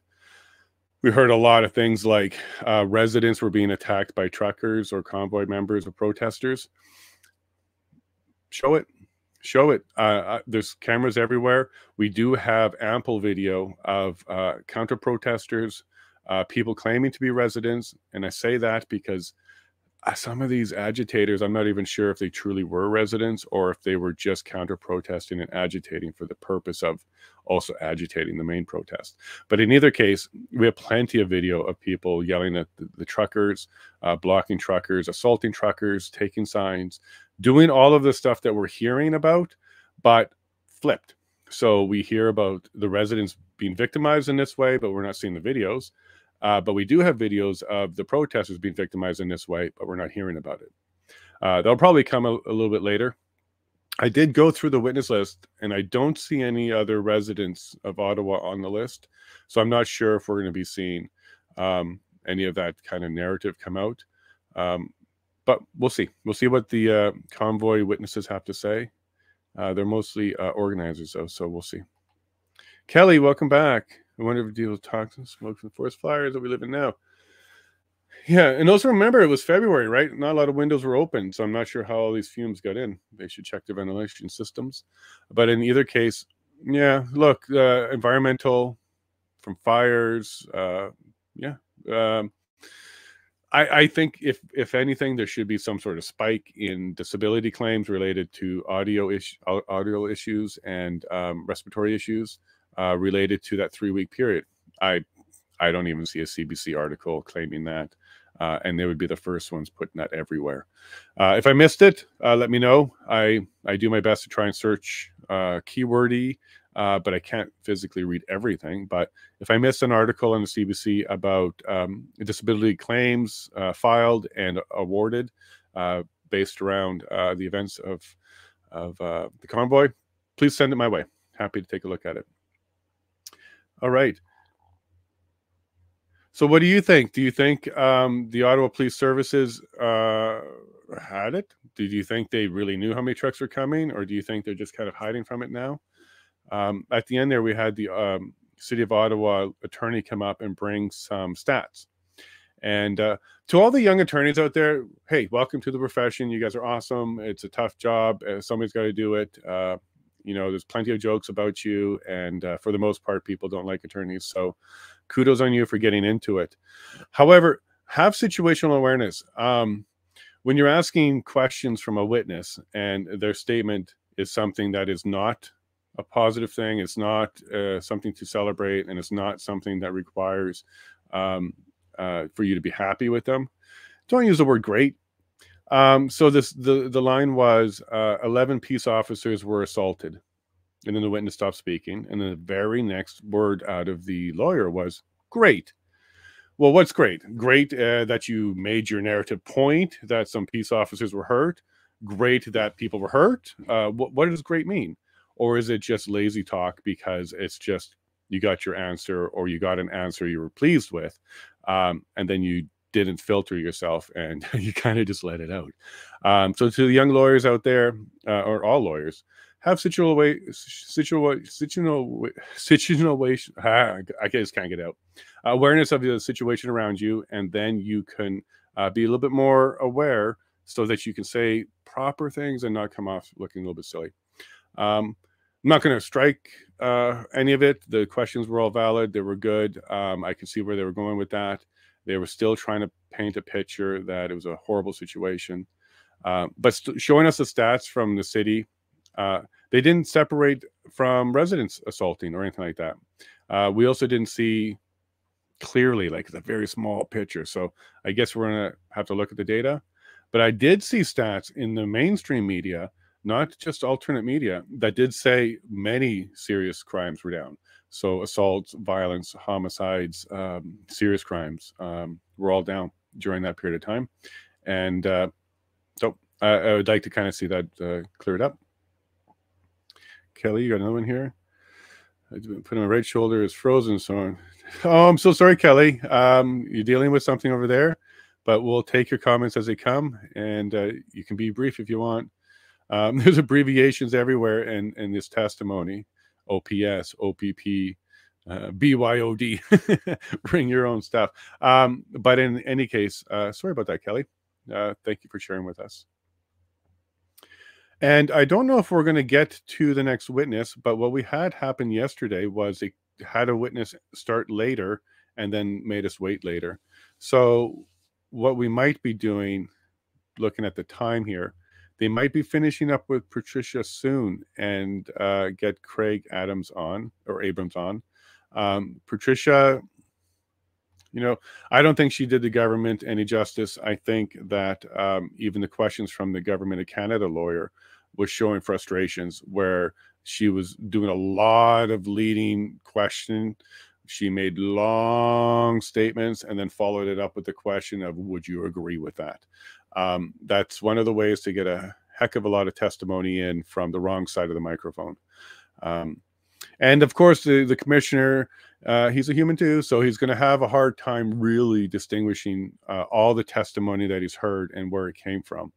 But I did like his last question there. He was probing for whether or not notice was being given. That's what I felt. It was whether or not he was finding out if notice was being given, a reasonable notice, or at least a reasonable transition from protest to occupation. So that has come up quite a bit. This side speaks about the definition occupation as if they can just declare it.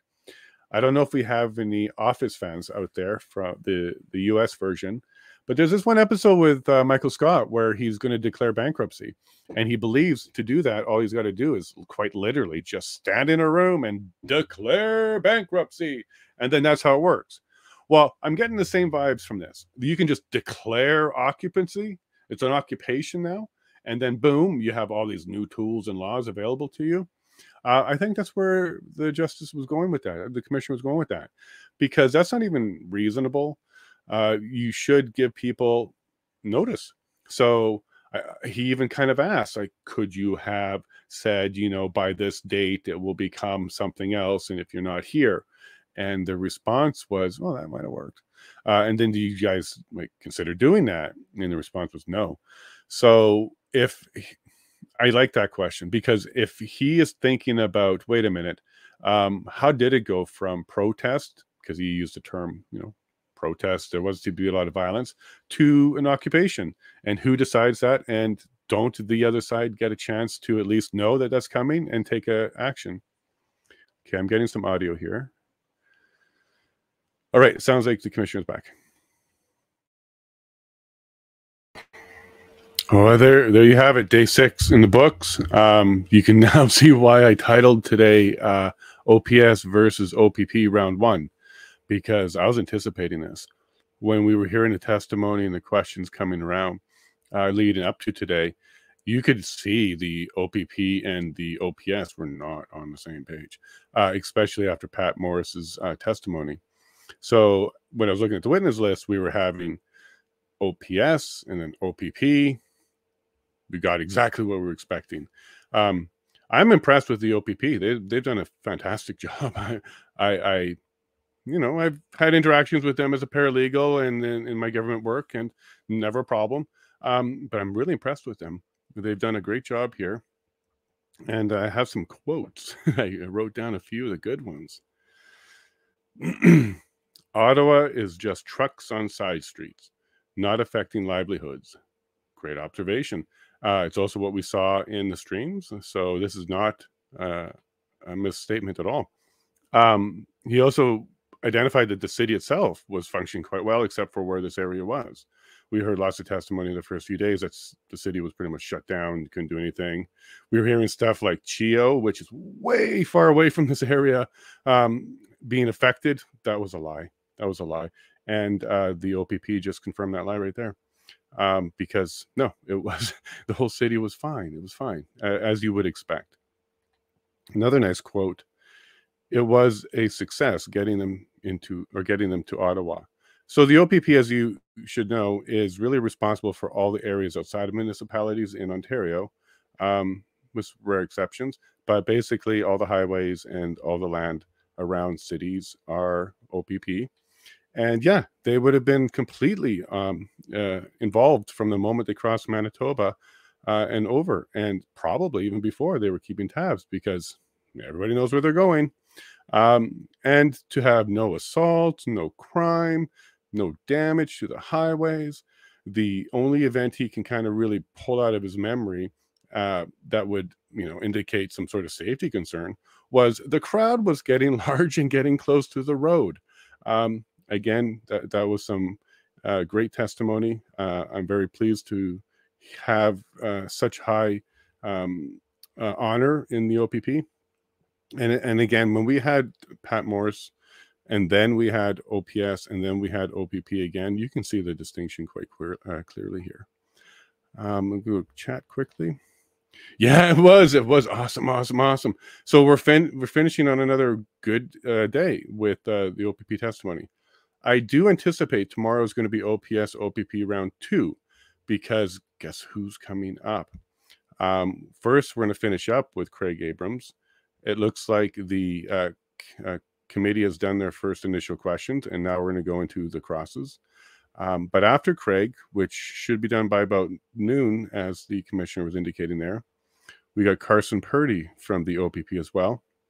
The name came up a few times. I'm sure it's going to be a little bit more of the same. But after that, we have Steve Bell of the Ottawa Police Service. So if you're paying attention, he is a major player. He was the intern chief. He was the chief. It looks like he was the source for receiving intel from the OPP, but maybe not passing it on too slowly. It's going to be very interesting to hear from Steve Bell. So if we can get through Carson Purdy tomorrow, we might be getting Steve Bell tomorrow. But let me go check my other list. No, I don't think so. So we'll be getting Steve Bell Monday.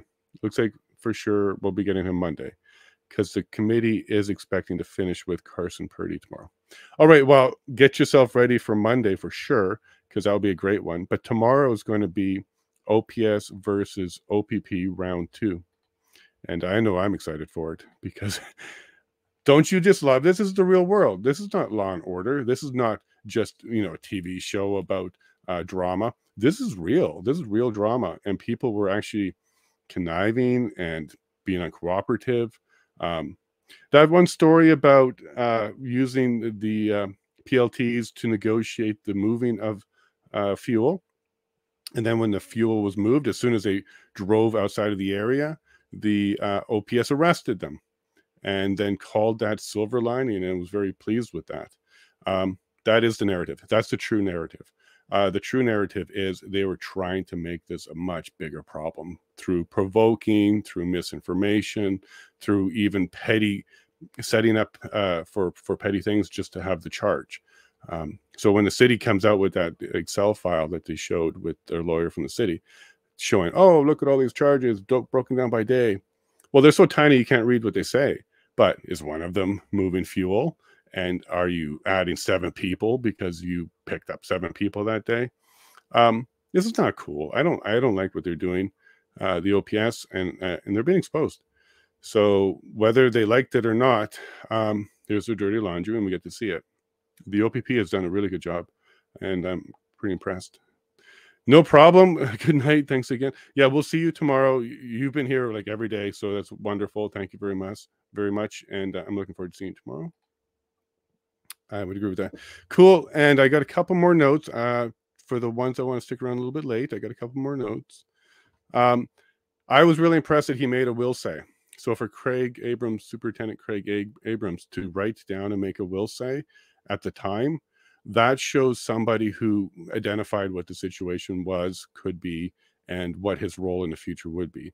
So these are really intelligent people. The OPP really have done a good job on recruiting and training and maintaining some pretty impressive staff. We heard it all over the place. The OPP were offering help to the OPS multiple times, open offer. We heard later that when the ask came in, there was no plan. It was just to stand around. And when the OPP said, oh, well, we need a little bit more than that, we'll do anything you need, but we kind of need to know what we're going to do. They wouldn't receive it. They didn't get it. And the OPP kind of highlighted that they were even concerned that the OPS themselves didn't have a plan for their own members. And when you're in a police force, and you can kind of hear it out of Superintendent Abrams' testimony, their members, they feel and they act like a family, basically, because they really try to take care of the members, because the members take care of the public. And when you have a healthy police force, that's kind of the way they work. So when you hear Superintendent Abrams talk about, you know, Ottawa's members, they had a bit of concern for them because there's no plan. That's because that's their true mindset. They really don't like officers being put into dangerous situations unnecessarily, or officers being used in order to probe or poke and instigate situations. And that came out of Superintendent Abrams' testimony quite clearly when he was rejecting those plans to go pick up leaders, pick them up off the street. That's incredible that we got to see that those documents and his testimony around that. You do see a difference in the mindset here. The OPP are using subject matter experts. He uses that term all the time, SME. This is something you also see in business and in other parts of government, where they defer to people who know what they're doing. So subject matter experts are exactly that. They're experts in a particular subject. And whenever you see an organization working with and referring to and deferring to subject matter experts, it's a well-organized group. They're working professionally, and they respect professionals, and they assume and anticipate that professionals can handle their business. The complete contradiction to that was how OPP runs their ship in the city, because there's a lot of finger pointing in that group. They're concerned about their butts. They're concerned about what people are going to say. We even heard a recording of a counselor asking if there's going to be a no confidence vote about her. That's just an example of how they're far more concerned about their path through life than the actual people they serve. And secretly recording the mayor itself is a kind of an indicator of a different type of mindset. You know, writing down a will say is very different than recording and secretly recording. Writing down a will say is in order to take your mind and put it onto paper for future use. Secretly recording has, in my mind, a little bit more to it and a little bit more intention to it. Because she even said it. She said she was recording in case she needed it for a future complaint. And when you have those two kind of mindsets, one is far more cooperative than the other, and the other is a little bit more dominating, more direction. They're telling people what to do instead of working with them. And you saw that with their teams, their police liaison teams. The Ottawa Police Services have a part-time team, and they were more or less gathering information and not so much liaisoning, while the OPP team is a full-time team, professional team, lots of experience and used a lot. And when they start to fall apart with the other PLT team, there's something wrong. There's something wrong. And I wouldn't blame the OPP PLT team because they're very good at this. A couple more notes here, and then I'll jump back to the comments. And then when they were looking, the OPP looking at the list of the plan, you know, let's just call this the OPS questionably legal plan. For the OPP's comment I got here is, this is just not the way we operate. For sure. You know, that's kind of like that creative accounting comment we heard earlier from the counselor. Some people find that that's the way they operate and they got a problem with that. And some people don't. Simply put, you know, if you're willing to work the problem and do the right thing, it's going to be harder, but it's a better way to go about it. And that's where you'll hear comments from people like, well, that's just not how I operate. He would never say a sentence like, well, we relied upon creative accounting. That wouldn't happen. That's just not the way he operates. So when responding to a desire to have, I think it was 500 police officers join with no plan to just stand around, yeah, of course, that's not how you operate. Kind of surprising that any organization would ask him to do that. And he was absolutely right. He was asking for some Crown support. Did the Crown review this plan? Is it legal? We can't move without clearing that. And I think that was excellent. That's what you want from your police forces and anybody who has the right to take your liberty away. That's exactly what you want. Because, well, what else do you want? You want just somebody to make the decision and choose without legal input? What's the point of having laws? Why don't we just agree to have whoever wins the election by force to go ahead and rule us by force? No, let's be reasonable here. So the OPP insisting on making sure that the actions that they're being asked to do is legal is at least the bare minimum that should be done, and that's impressive that they do that. All right, so I'm going to jump over now to the comments and try and wrap up. It was a good day. It was a good day, so we get to finish a little bit early. No problem. Like, fire me. Happy to do it, and I'll see you again tomorrow. Yeah, so prior, I'm going to catch up. Absolutely different mindset. You're right. Yeah, I agree too. And you see it. You see it in the choice of words they have, the way that they do their accountability or not. It's very different, and it's very stark. To me, it looks like one mindset who is just not mature. It's never gotten to the point where they think independently, because an independent mind really tries to solve problems on their own, can work well with others, but initially, or at least for a majority of it, they're trying to work the problem. And you do see that with the OPP. Works great in teams, very analytical and to the point. And I'm not seeing so much of that in the city. Now, in all fairness to the city, and I do want to be very clear, because we've heard from two counselors, and those two counselors, more often than not, are on the same side of issues. We haven't heard from, well, we heard from three counselors. Sorry, there was also Diane. But we haven't heard from any of the other counselors who opposed some of this stuff. I don't know if we're going to, because it's not really up to the commission to find reasons to oppose. It's up to the government to show why they needed to do it. So I don't think we're going to see a lot of witnesses other than the convoy organizers themselves, who you would consider to be like on the opposition. But yeah, so that's kind of why we're not seeing tow truck drivers, operators of the tow trucking companies testifying, because we don't really need them. I don't think there's any fundraising representatives testifying, because again, we don't really need them, because it's up to the government here to prove to the commission that everything that led up to their decision is justified, and that their decision is justified. And I think, once again, the second time an OPP officer takes a stand and closes the day, the last 2 hours or 4 hours of the day destroys the narrative that the government needs to paint here, because without that narrative, they don't have their justification. So I think it's really falling apart here. I got a big one from James. Let me just pull this up. I got the impression last couple of days that there were coordination to make some. Yeah, no, I'm feeling that too. And it seems, yeah, no, look here, James.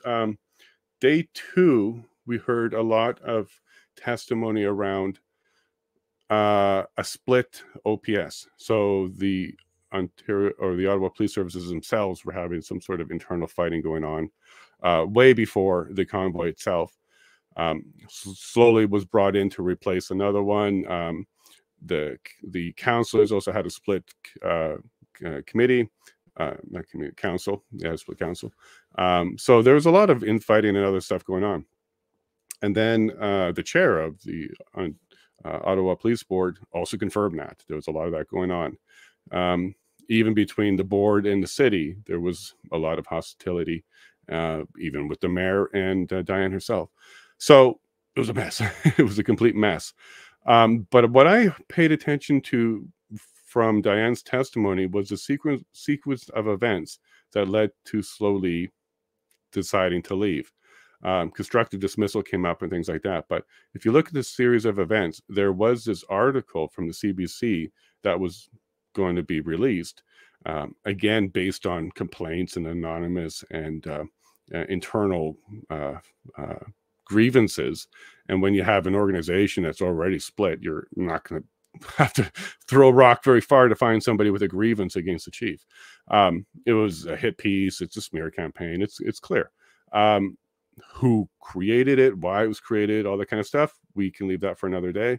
All that matters in this particular point is that it existed, and it was used to leverage Slowly's resignation, in my opinion, because Diane herself testified that she herself called him up to let him know, out of courtesy, that this article was coming out later that day, that night, and said to him, hey, remember that check you mentioned? Well, consider that.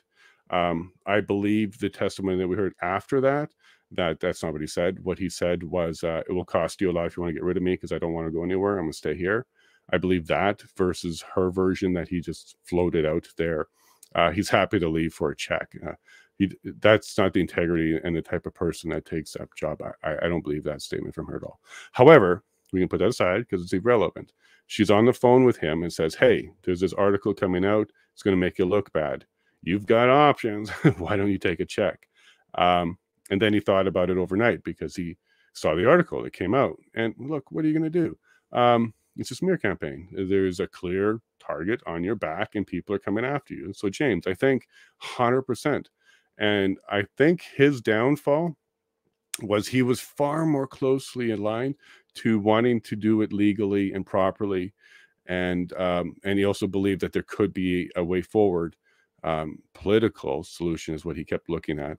But he believed that there was a way forward, even though that we had the committee. I think Fleury is one of them. And Diane was another one, who were really pushing him to go in a different direction. When he wouldn't, and when it became clear he wouldn't, and this seemed to all happen on February 14th. Like I got to check the timeline, but I think he resigned, and then the Emergency Act was invoked, all in like the same period of time. And then Bell, who no, it's not so Bell. I think that interim one, the next one that the board brought in without looking at anybody else from outside of Ottawa and without the mayor's knowledge, that chief was far more willing to do exactly what was being asked of them. So I think it was, he had a target. It wasn't even a democratic discussion. Sorry, I got a fire. There wasn't even a democratic discussion about replacing him with the city itself. So I think you're right, James. You mentioned that last night out of history. BJ, I'm not sure who BJ is. Sorry if I'm a little bit slow on that, James, if I should know. But go ahead and let me know. I'm not sure who BJ is. But in closing, so thank you very much for joining me today. It was another good stream. We didn't get cut off. Now I'm going to get to posting some clips and try and catch up on the other stuff I couldn't get done yesterday because we ran late. So thank you very much. It'll be 9 o'clock Eastern. It's going to be another police versus police day. So we'll start with finishing up with Abrams and the Cross. We'll likely then get to let me go back to that list again. Carson Purdy. So we're going to end up on OPP testimony this week, and then we'll be starting next week with Chief Bell, and that will be a good one. So thank you very much. Like, subscribe. Don't forget to hit that notification wherever it is. It's somewhere there. You know, I'm just trying to figure this out. And I'll see you guys all tomorrow. And thank you to my chat. BJ Dicty was in a Twitter space. I'm not sure. Okay, James, we'll have to catch up on that. I'm a little slow. It's been a long day. Young Gunfight. So, Clay, thanks, Jason. See you again tomorrow. Thank you very much. We'll see you tomorrow. Have yourself all a great night and sleep well. Bye. And if you liked this video, remember to like and subscribe and press that notification button to receive more information like this. You can also follow me at yellowhead.vote to stay informed and get the inside scoop. Thank you.